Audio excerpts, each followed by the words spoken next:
All right, so now we are going to read book 21, The Test of the Bow. And it's called The Test of the Bow because of the contest Penelope devised of having the suitors try to string Odysseus's bow and then shoot an arrow through 12 axe heads. Now, as we learned in his origin story, Odysseus was the only man who could string this bow. So she knows the odds are slim that a man's going to be able to do this, but at this point, she's kind of given up hope. She kind of just wants to be over with. There's this mysterious stranger, the beggar, and she probably has some kind of weird sense about him. So here we go. All right, so the textbook summarizes what I just told you. And now Penelope goes to find the bow and explains the challenge to the suitors. Now the queen reached the storeroom door and halted. So she walks to the storeroom door, the closet, she stops. Here was an oaken sill, cut long ago and sanded clean and bedded true. They're literally talking about like the bottom of the door that you step over, the threshold, the sill. Four square the door jambs, and the shining doors were set by the careful builder. So there's doors and door jambs. They're just describing this is a great closet door.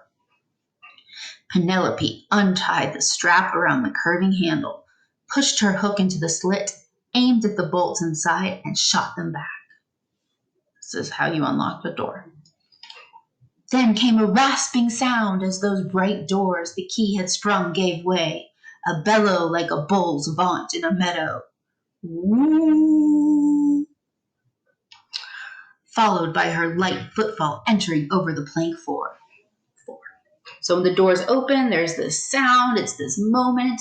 She is entering this room, her memories of her husband. She's going to get his magical bow. It's not really magical, but it's his, special thing. Herb-scented robes lay there in chests, but the lady's milk-white arms went to lift the bow down from a peg in its own polished bow case. She just wants the bow.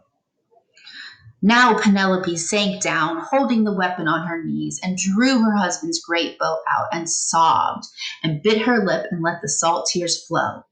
Then back she went to face the crowded hall, tremendous bow in hand, and on her shoulder hung the quiver spiked with coughing death.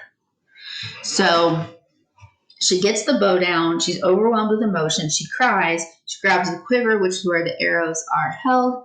Those arrows have been spiked with poison by Telemachus and Odysseus. So they're poison arrows. She didn't know that. All right.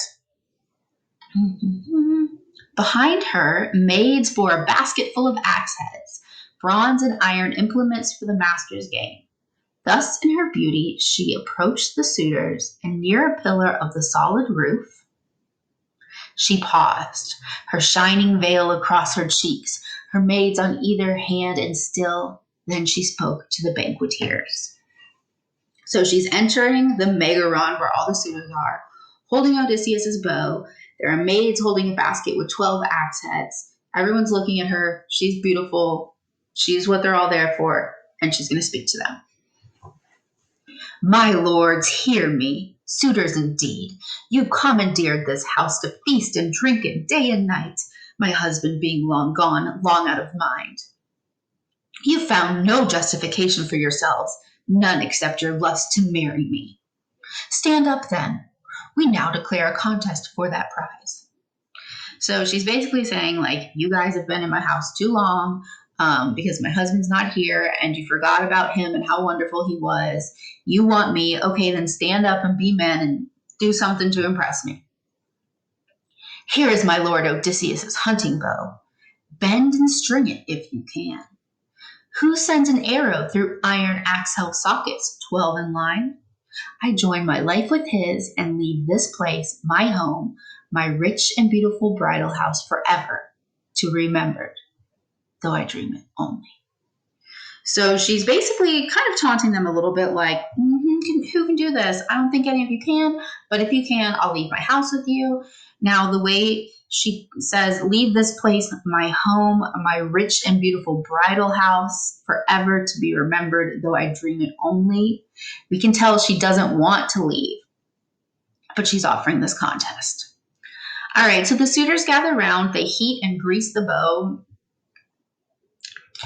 The lesser suitors prove unable to string it. So some of like the, guys are like, I'll go first, and they can't do it. Of course, we know they can't do it.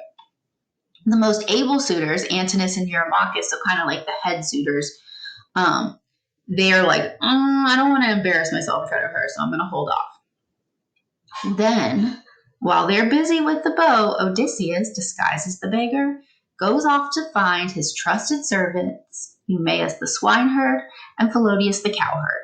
So while all the suitors are busy messing around with the bow, Odysseus sneaks out and he's going to find the swineherd and the cowherd to hatch a plan. All right, so we're going to pause here and take a little break.